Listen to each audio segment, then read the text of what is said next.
Welcome everyone to our webinar tonight, and I'm glad that you can all make it.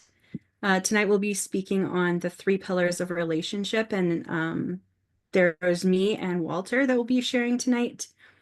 And I'm really looking forward to talking about this with you guys because um, it's really an important thing to have a healthy relationship and to know how to keep it strong. And so I'm glad that we're tackling this topic tonight.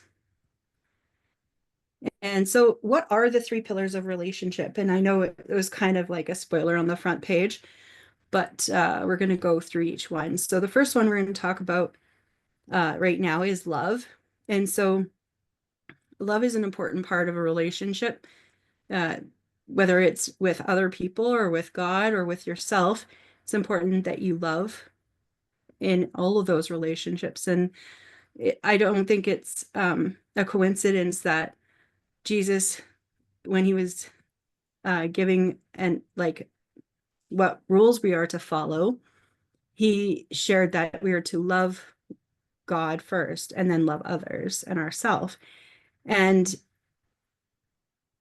it just tells us how important love is, that those were the two things he emphasized. Trust is another key point. Without trust, it's really hard to have a relationship with someone because you need to be able to trust what they're saying is true. You need to be able to trust in them, and they need to be able to trust you as well. And when that gets damaged, it's really hard to rebuild. And so it's important to keep trust really strong in a relationship. And the other one is communication. And this is an interesting point because actually all relationships start there. Because if you think about it, whenever you've met someone, the first thing that you do is you talk to them. You say hello, you introduce yourself, and you get to know them. So we all start every single relationship in our lives with communication. And communication isn't just what we verbally say, but what we say with our body language, with our expressions, with our tones. Communication is a very all-encompassing thing. And so why are these things important? Each of these three pillars is like a piece of a puzzle, but you need all three to have a healthy, thriving relationship. If one's missing, then your relationship is going to start having struggles and you're going to start having breakdowns, and it's going to be difficult. And so when me and Walter were discussing this, we were like, communication is truly the foundation of a relationship. It's where you begin and it's where you build from. And then love is the choice. So even when things are difficult or tough, it's still up to us whether we choose to love in those circumstances or not. And then trust is the equity in the relationship. And, we think about it in terms of like I joke around with my husband, but I call them husband points, right? Like if he does something, if he follows through with something he's told me he does, then he's going to do, then it gives him more equity or more husband points. And if he does something that takes away from that, then he's lost husband points. And that's just kind of the way, we joke about it. But it's so true though, right? Trust is equity. It goes up and down based on whether people keep their word, whether people are honest, whether people are doing the things that they should be doing. And when trust is broken, like I said earlier, it's harder to rebuild because you lose so much when you break it. And it can be restored, and we'll talk about that later. I'm going to let Walter take this section. He has a lot to say about communication, so I'm giving it over to him. Thank you, Connie. So yes, I'm Walter Blackwood, and I do have a lot to speak about communication, mostly because Connie can rarely get me to stop talking for more than 5 minutes at a time. But everything starts with communication. Communication is, well, when I say it's the foundation, it's really the bedrock of a relationship. And you can gauge how well your relationship is going by where you're at in communication. A really healthy relationship, there's a lot of communication back and forth. and a relationship that maybe needs a little bit more help. Well, and then the communication starts to break down. So I found this quote the other day, and I really feel like it hammers it home. Little of value and depth is ever learned through one-way monologue, be it a sermon or a lecture. That was Gordon MacDonald that said that. And I look at this and I think, well, yeah, because you can talk all you want, you can open yourself up, be vulnerable with your feelings, but if your partner is a wall, it makes it difficult. It's like it takes the steam out of it. It takes the momentum out of the conversation. So having a mutual back and forth conversation is what's needed in any relationship. I love this scripture from Matthew 7. Anyone who listens to my teaching and follows it is wise, like a person who builds a house on solid rock. Though the rain comes in torrents and the floodwaters rise and the winds beat against that house, it won't collapse because it's built on bedrock. But anyone who hears my teaching and doesn't obey is foolish. It is foolish, like a person who builds a house on sand. When the rains and floods come and the winds beat against that house, it will collapse with a mighty crash. That's Matthew again, 7:24-27. Now, when we read this scripture, a lot of the times we look at it like we're talking about how our faith is built, where our faith is built on with Christ as the bedrock, the cornerstone. But this also works in communication. If your communication is like rock, then your relationship will withstand anything that comes against it. But if your communication is lax or it isn't a high priority in your relationship, then your relationship is more like built on sand. And the second there is winds or floods or rains, that foundation will fall apart and reveal that the whole structure is compromised. So if you want your relationship to be strong and lasting, it needs to be built on the rock. When we talk about foundation and communication, what does that look like? Because it's easy for me to say that, but if I don't give you an example of how it works, then it's pretty much useless. It's all talk. Prayer is the gold standard for the way we communicate in a relationship. And what I mean by that is this. Jesus very clearly communicated to us how we are to pray, how we're to communicate with him. And if we follow that same example in Matthew 6 to all of our relationships, including our relationships with ourselves, you'll find that this actually fits really well and can build your relationship stronger. So let's break this down here one at a time. Sorry, we're only going to be going to 13, not 15. So in verse 9, it says, on this manner, therefore, pray. Our Father in heaven, hallowed be thy name. Now, Jesus taught right from the beginning to direct our prayers to the Father and in our reverence for him. Know how much they mean to you. And through that open door, communicate. So we start off by speaking to a person with reverence. You know, we're not coming at them with harsh words, even if we're mad. But by directing our prayer or directing our words to the person, communicating with them, we open that door for communication. So in verse 10, it says, our kingdom come, your will be done on earth as it is in heaven. Check on your friend, your partner, yourself. Are their needs being met? Do they need anything? So being invested in them, learning about them. It's not all about you. What do you need? How can I help you? What do you need prayer for? By communicating to the other person and learning what their needs are, we can better help fulfill those needs, or maybe even direct them into a way that they can be fulfilled. Then the next verse is, give us this day our daily bread. And that is us letting the other person know what we need. What are our needs? What are our thoughts? How was our day? Right? I asked you how your day was, and I'm going to let you know how my day was. So you're sharing of yourself. Again, two-way communication.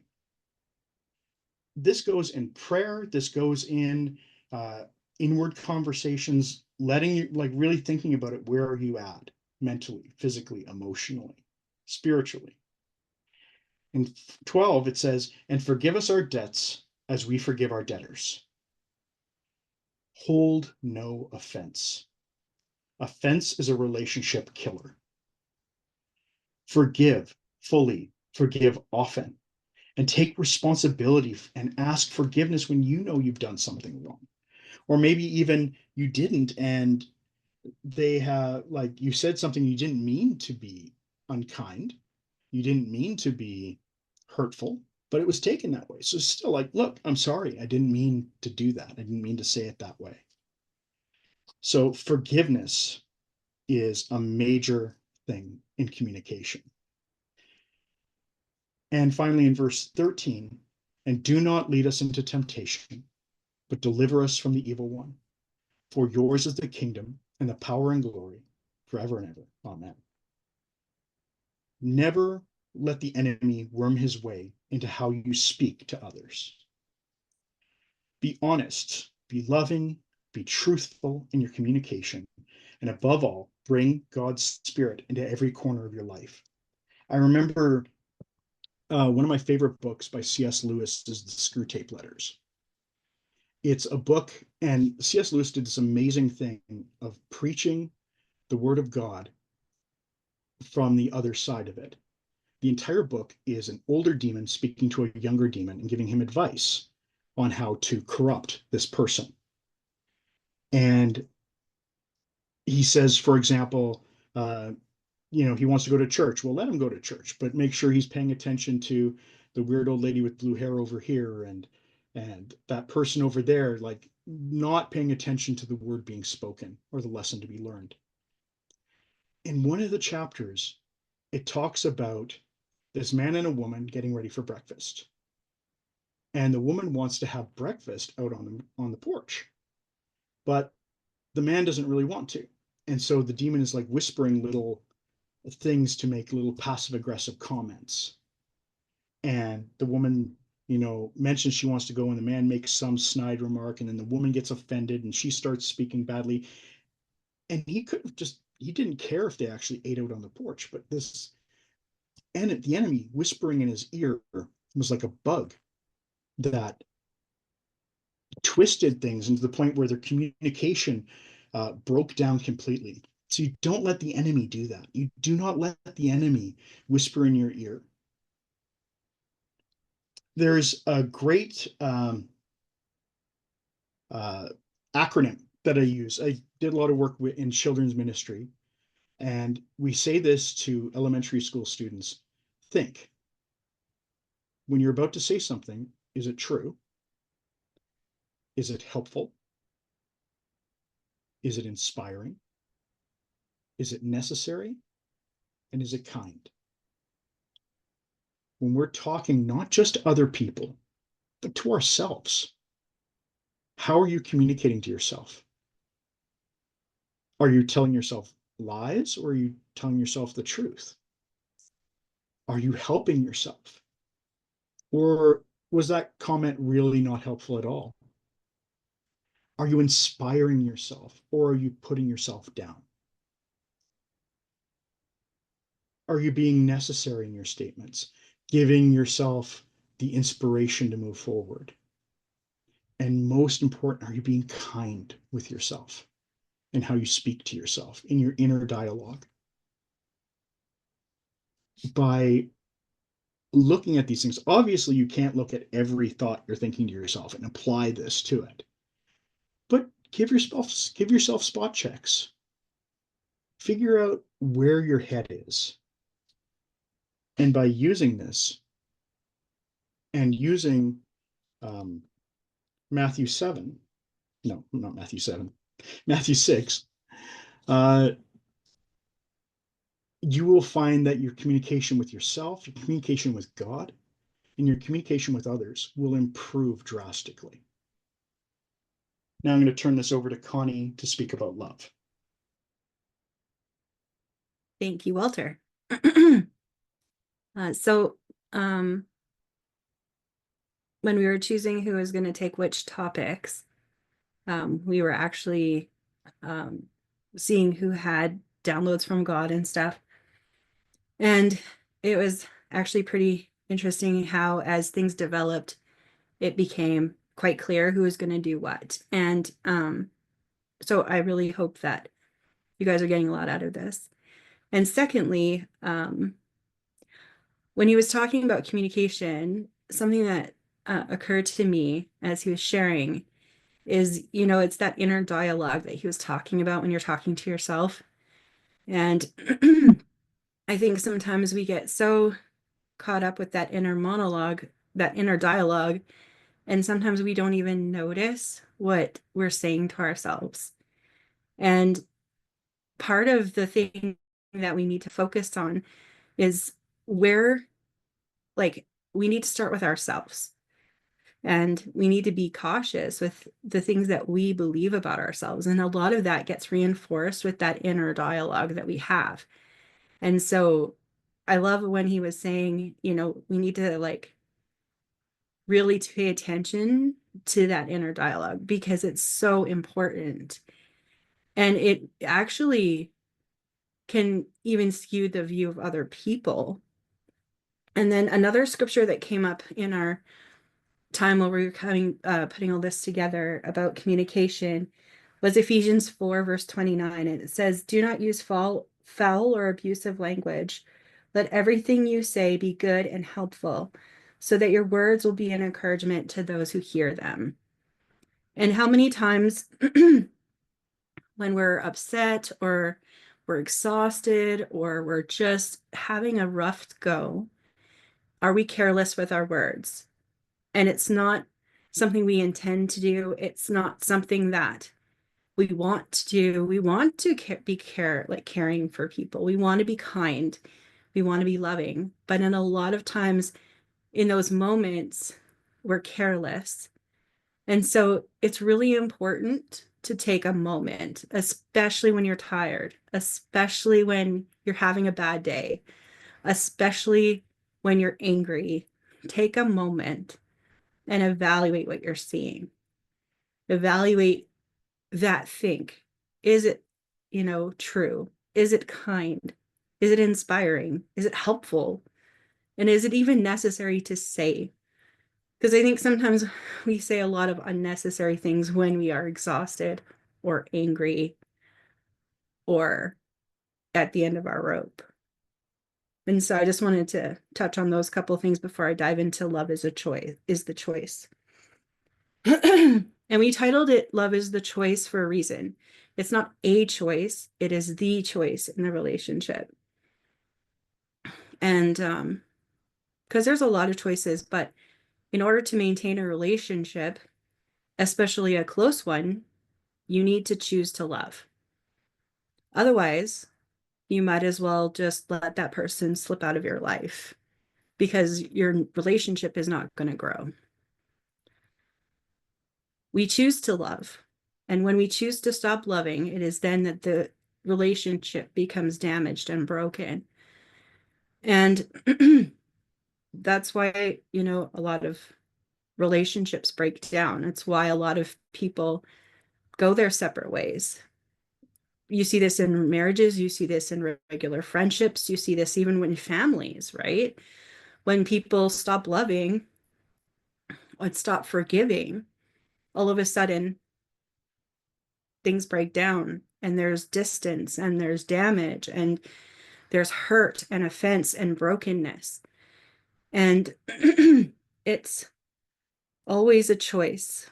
And sometimes you need to heal the wound before you can choose to love again, because you need to clear out the wound in order to reopen that place inside you. So love can restore trust. And I've experienced this before.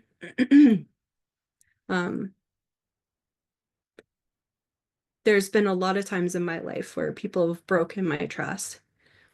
But because I loved them, it carried me through. And, a thing that came up while me and Walter were talking is there was this time when he wanted to quit smoking. And I I was supportive of him. I encouraged him, but then there was so many times that he was like, "Yeah, I've quit. I haven't smoked today." And I could smell it on him. And I was like, "Dude, you're lying to me." And I would catch him in the lie, and then he'd be like, "I'm sorry. I just slipped up and I couldn't handle it." And I was like, "I totally understand." It was the love that carried me through that, right? And he eventually did quit, and it was really cool how that happened. And my love for him carried us through that point, and it did restore our trust in the end. And I think it's really neat to see how love can restore things like that. And I think that comes from, God's love for us, right? Like it restores our heart too. When we can allow God's love to pour into us and to other people, it can allow us to trust even when they've been proven unworthy of trust, because God has brought those people into our lives for a reason. And we have to trust that God has them there for that reason, and allow that love for them to grow and hold up that trust until it can be rebuilt properly. And love can reignite communication. So there's been communication breakdowns with me in different relationships. And it's interesting that once you start talking again, it can be restored.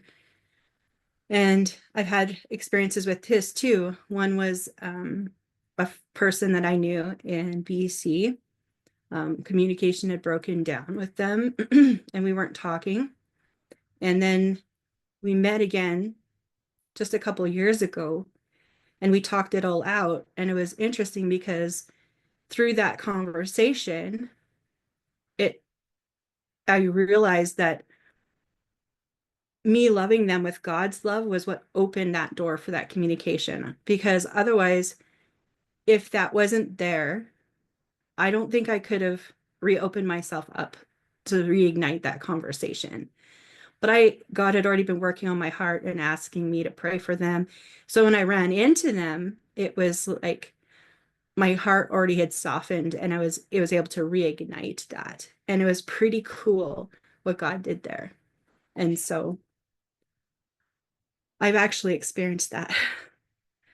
And then love drives us to do the work to maintain the relationship. So when we choose to love people, the more that we love them, the more that we want to work on the relationship, the more that we want our relationship to be healthy, and the more that we're willing to do to make it that way. And when we hit a roadblock, when we hit a difficult time, we drive through it, we push our way through it, because it's worth maintaining that relationship because of how much love we've invested in it. And 1 Corinthians 13 is a huge chapter that I'm sure all of us know extremely well about love. And I'm going to be going through that today. And the reason I chose to go through it today is I really felt like it's a good reminder of God's heart, God's love towards us, and the love that we're called to have towards one another. And believe me, I'm the first to admit I'm not perfect in this area, and it takes work. And so don't feel like I'm coming down on anyone, but this is just an encouragement and ways that we can grow in our love towards other people, whether it be our friends, our family, whether it be ourselves, or whether it be God. All of those people in our lives deserve to be loved. And so love is a mandate that requires something from us. We need to be focused on what the other person needs first. And I want to go back to how God told us to communicate. In that prayer, it was about the other person's needs first and then your own. And I think that's an important piece to remember. We need to be focused on what the other person needs first, and then we know that they'll be wanting to fulfill our needs as well. And it's that way, like God loved us first. right? So, and then we love him. And it's just really neat that God gave us this example by doing it himself. So now we're going to get into each thing. Love is patient. So I like how Walter was talking about, are we patient with ourselves? Like, how does this relate to me? Do I love myself? Am I patient with myself? Am I patient with other people? Am I patient with God? Or am I impatient? And that's a really good measurement of where you're at. And I find when I'm getting impatient, I have to go, you know what? I need to invest some more love here. Love is kind. Am I kind to myself? Am I kind to others? Am I kind to God? Love is not jealous. How many times do we get into the comparison wheel where we compare ourselves to other people and we become jealous, or, we want what other people have, or we feel like we deserve more than we do have. But love isn't like that. And we need to realize that this isn't a competition. This is to live life the way God has called us to live life requires love, not comparison. And it's hard to get out of that zone when so much of our culture is focused on comparison. This person versus this person. Are you wealthy? Are you not wealthy? What kind of job do you have? We're constantly measuring each other and judging each other based on these measurements. But that's not what love is all about. Love is acceptance no matter what. Love is reaching out and helping people, even when it's not something that's appealing, right? It takes us some sacrifice there. Love is not boastful, it's humble. It doesn't care if it's elevated, it just wants to help. Love is not proud. That's the piece where, you put other people before yourself, and you trust and you pour out your love, and you don't elevate yourself above the other person. Love isn't rude. Sometimes when I'm frustrated, I am not the kindest person in the world, and I speak not too kindly, and I'm sometimes quite rude. It happens. And so when that happens, am I being loving in that moment? And how can I shift into a more loving way of being or speaking? How can I show more love? Love does not demand its own way. Love is not irritable. That one hits home a lot. I may not be full out angry a lot of the times, but there's a lot of times when I'm irritated. Cat stops in front of me and I trip down the hall, and I'm like, ugh, are you serious, Cat? You can't even let me walk down the hall. Or, something will go wrong and I'm easily irritated. And I need to adjust my heart in those moments and go, okay, the cat just wanted to lay down there, didn't know I was coming, and didn't really mean to trip me. It's not, something that was planned. And I have to look at it like from that point of view, right? Um, it's the same in relationships. If somebody says something that's like irritating you, are they meaning to be irritating, or they're trying to be understood? That's a question to ask yourself. Love keeps no record of being wronged. And this kind of leads back to a webinar we had not too long ago about no record of wrongs and forgiveness. If you're truly loving people, you'll forgive them. And you'll forgive them of a lot. And when you think about it, how much has God forgiven us for?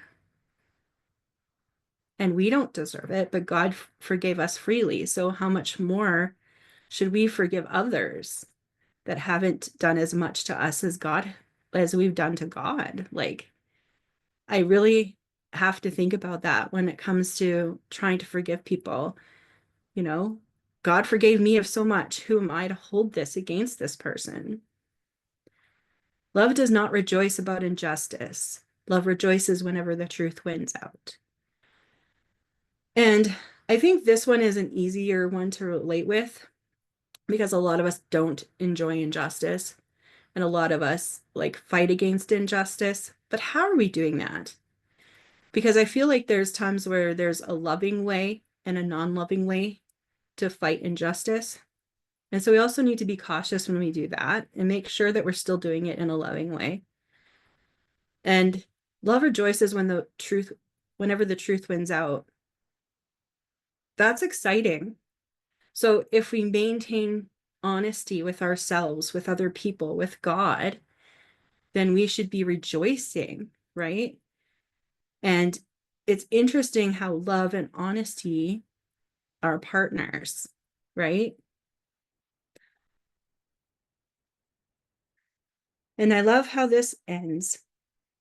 Love never gives up. Love never loses faith. And love is always hopeful. Love endures through every circumstance. And this type of love is hard, right? Never giving up, never losing faith, always hopeful. You know, there's a lot of times when me and Walter are like, never say never, right? But these verses say it, and they say it clearly. And, we have to take it seriously. So when we feel like giving up, I think we need to receive more love, especially from God. When we feel like we are losing our faith, I think we need to re-engage with God. When we're losing our hope, we need to re-engage with God. He's the one who can carry us through every circumstance. And his love is this perfect love. His love is exactly everything I've just read off. He is all of those things for us. And so if we can receive his love, then we can love others the same way. And that's why love is the choice. I think it's the choice to allow God to love us so that we can love ourselves, so that we can love others in the way that he wants us to. And that's the reason why it says, love the Lord your God with all your heart, soul, mind, and strength first. That's the first part. But then the second part is loving ourselves and loving others. It's because if we don't receive God's love, we're going to be lacking when we try to give it out.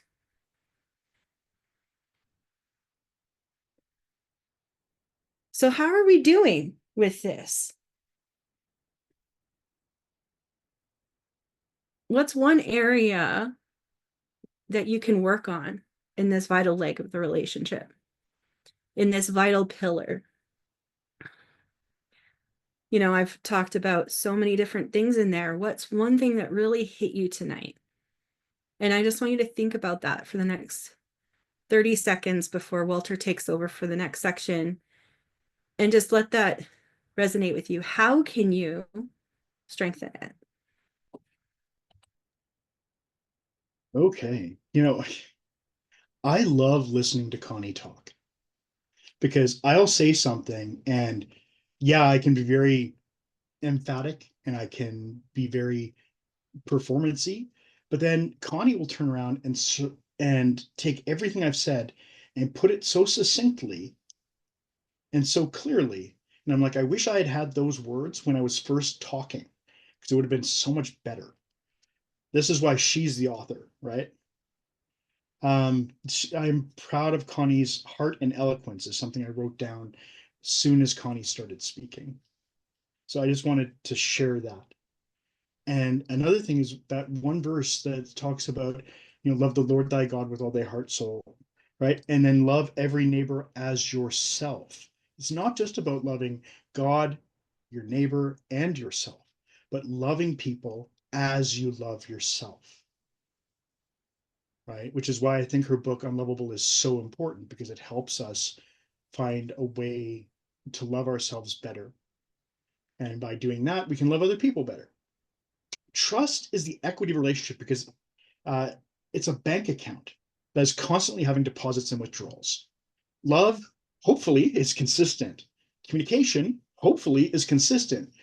But we are all going to fail. We're all going to make mistakes, right?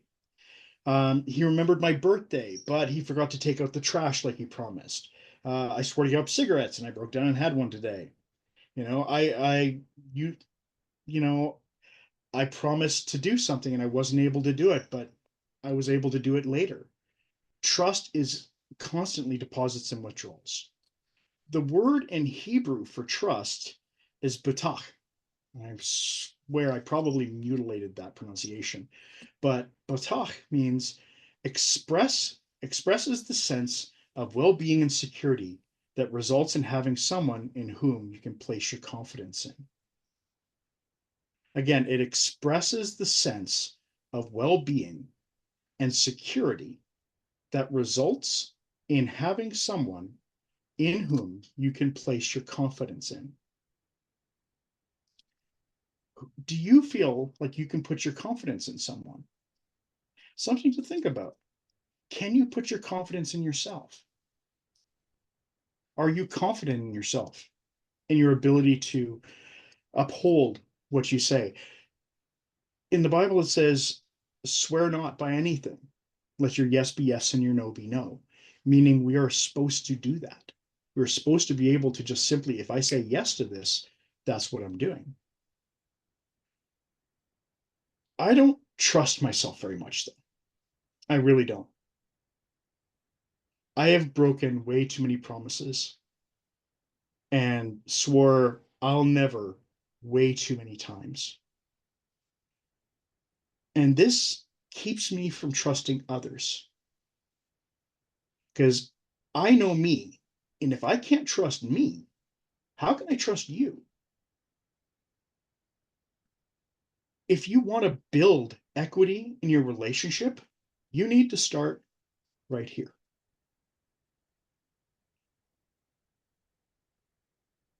Trust starts in the heart.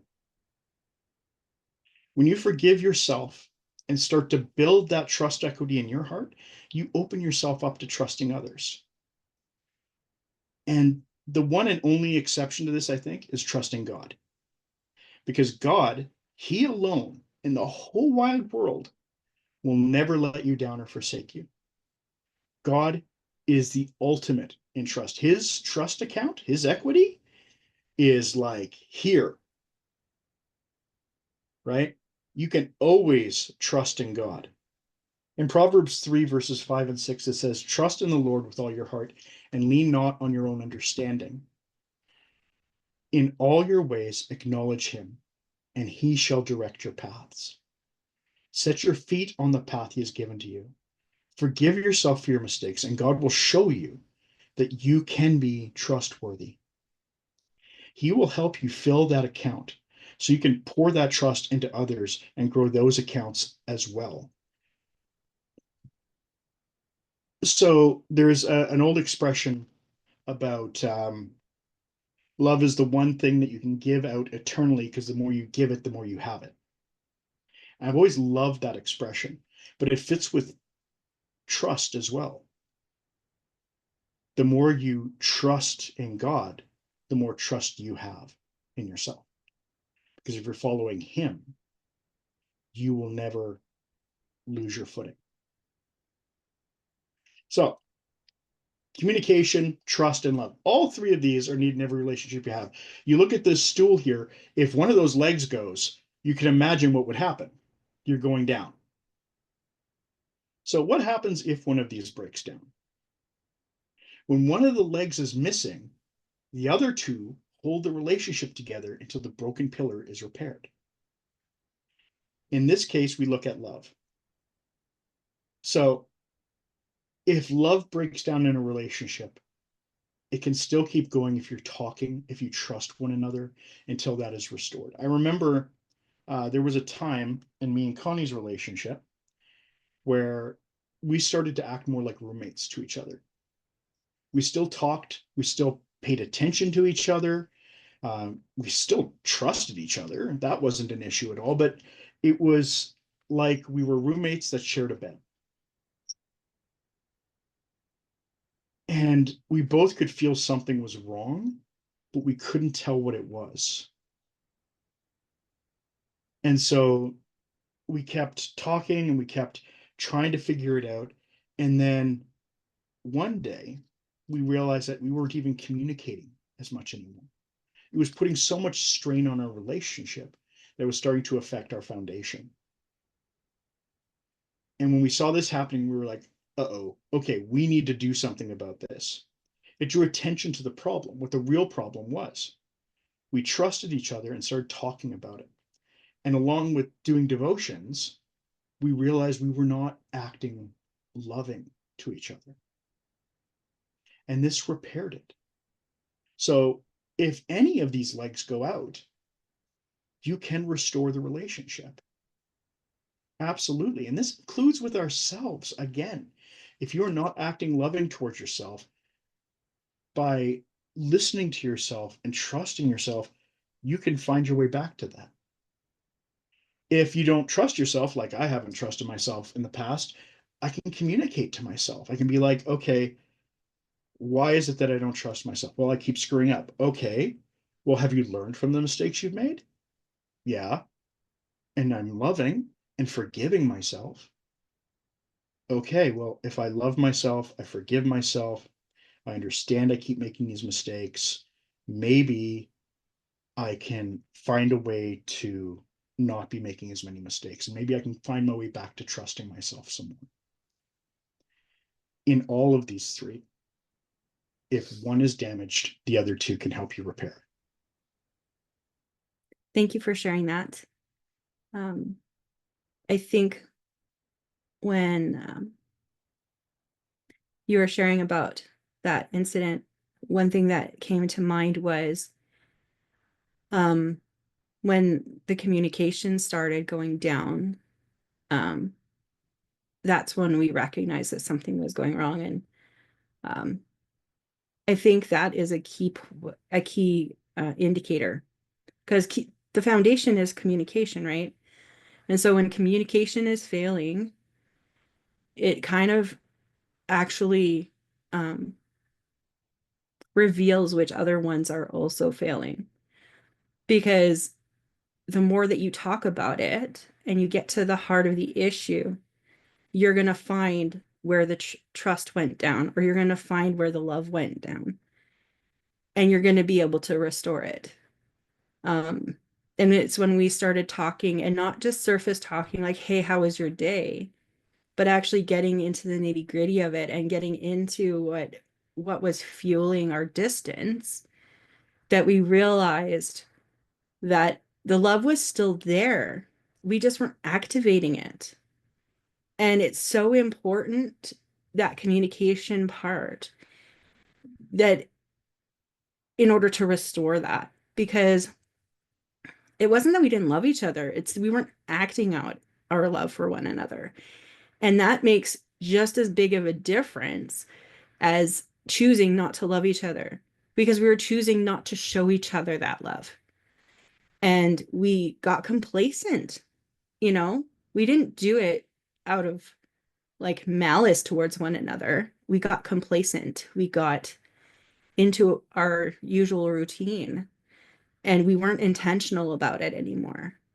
And so, you know, realizing that in that communication piece is our foundation. If you're not sure what's going on in your relationship, start talking, and it will reveal where the deficiencies are in your relationship. So that's the one thing I wanted to add to what Walter said. But thank you for sharing. It was so good. Um, and then I just want to dive into our activation. So we've been talking about a lot about relationship with ourselves today. And the reason why we've been talking about that is because I think, like Walter was sharing, it starts with us, right? Um, we get these things from God, like God communicates with us when we're listening. Well, he communicates to us all the time, whether we're listening or not, but sometimes we don't recognize it if we're not listening. He's always loving on us. Once again, we only know when we're actually receiving that love, but he loves us all the time. Even when we were rejecting him, he loved us. And um he he is always trustworthy no matter what. And so when it comes to this, it can give us what we need. But in order for us to give it to other people, we need to love ourselves. We need to trust ourselves. And we need to be honest with ourselves about where we're at, because we don't want to be ignorant of our own heart and our own mind. And I think sometimes when we choose not to look at what we think about ourselves, or when we choose not to listen to that inner monologue rather than actually dealing with those things, we're actually doing ourselves a disservice because we're not actually knowing what's going on. And I did this before. I lived in ignorance of my own heart and mind and thought I was doing great. I didn't realize there were a whole bunch of things that needed to be healed. I was living in complete ignorance of it all. And, it happened so subtly, I didn't even realize it was happening. And so you need to really be brutally honest with yourself. And that's not always easy to do because a lot of times we don't want to address that inner dialogue. We don't want to deal with those thoughts or deal with those um, patterns, but we need to. That's important. And so I felt like this was an important thing we needed to do today. So we're going to take 5 minutes and examine these questions in our own lives. Like, do we love ourselves? Do we trust ourselves? Are we honest with ourselves? And it's only when we're strong in ourselves that we can strengthen them outside of ourselves, so where we can strengthen them in our relationships with other people. And sometimes it's when we can strengthen them with our side of the relationship with God. Because I notice that there's times when I don't trust myself and then I don't trust God. Even though I know he's completely worthy of my trust, I start not trusting him. So I think it's even true of how we are with God. It does impact. When I didn't love myself, it did impact my relationship with God because I viewed him differently than when I actually loved myself. And so these things do have an impact on all of our relationships. And it's important to recognize that. So we're going to take 5 minutes and ask ourselves the above questions. And I want you to choose one of these 3 areas that you need to strengthen the most.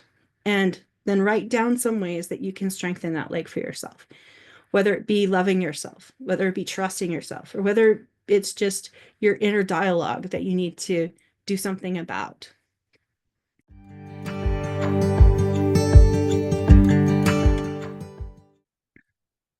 So the 3 keys to remember for today is 1, communication is the foundation of a healthy relationship.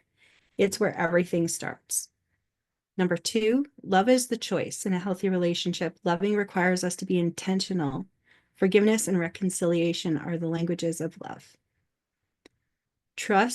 Number 3, trust is the equity in a healthy relationship. When the trust tanks are depleted, we need to allow God to fill them up and use love and communication to strengthen that leg again. And I love this quote. A relationship is like a house.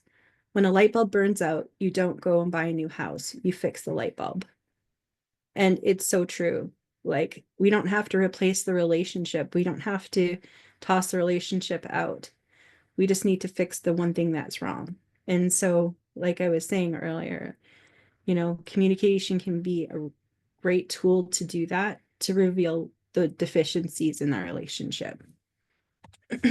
And next month, we're going to be talking about loneliness and rejection, finding your way out of isolation. And me and Laura will be sharing on that. And I'm really looking forward to that because I think there's a lot of people who deal with loneliness and rejection. And I think a lot of that also stems from us isolating ourselves. and how just to get past all of that. And so we're going to be talking about that next week.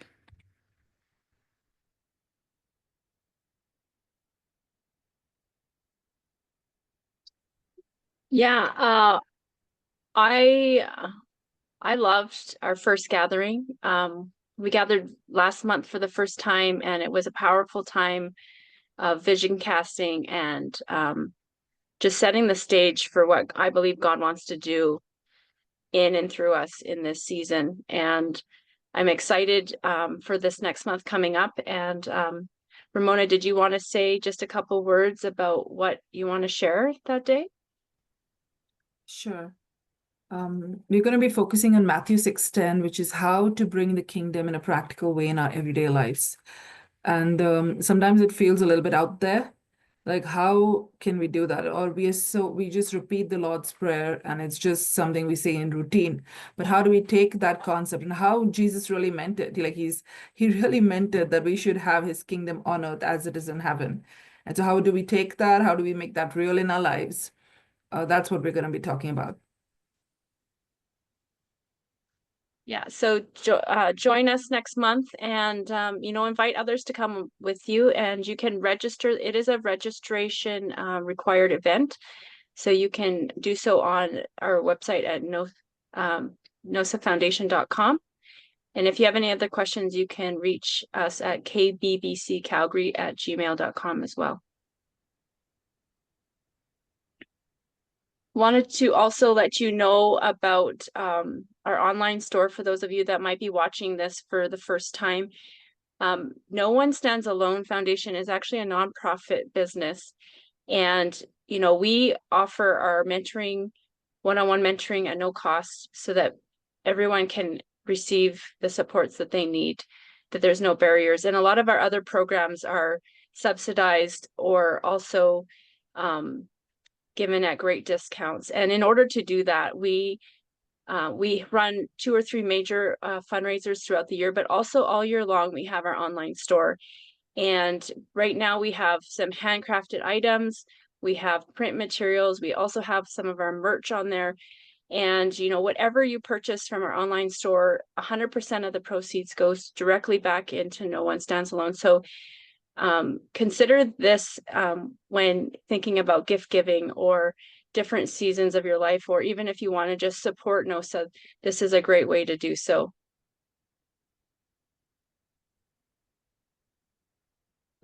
And also, we want to make you aware of our annual fundraiser called the 100 Pledge Project. It's coming up in April.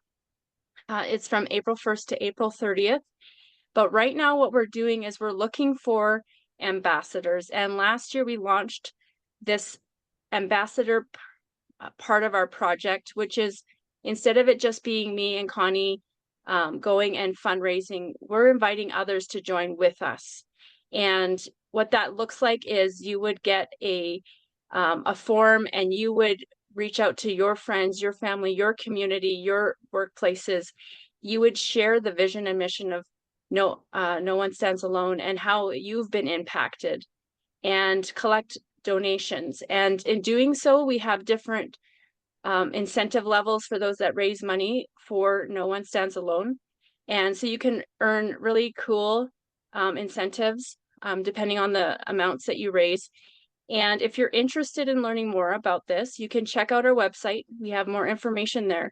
And if you are interested in being involved, please register. The registration for that closes on February 28th, so that we have enough time to get all of the packages together and make sure that you have all the supplies you need, so that once April 1st hits, you can hit the ground running and raise as much funds as possible. And so if this is something that you're interested in partnering with us on, please let us know. Check out our website and register there as well.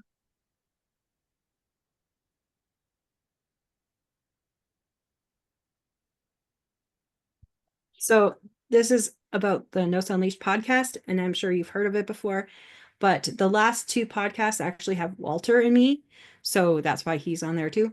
So we were talking more about the 3 pillars and more about communication and It's more of a conversational style than we had tonight. And so if you like listening to podcasts in your car, feel free to check it out. And throughout the month of February after this, you'll also hear some stuff about loneliness and rejection as we're entering into our webinar for next month. So definitely come check it out, and feel free to subscribe so you don't miss any episodes. It's actually really awesome. And if you need any support or any mentorship or any resources, feel free to check out our website at nosafoundation.com, or feel free to email us, and we would love to help you in any way possible. And there's even a section for booking a one-on-one session if that's what you need, or if you know someone who needs that as well. And I just want to thank you all for coming out tonight, and look forward to seeing you next time.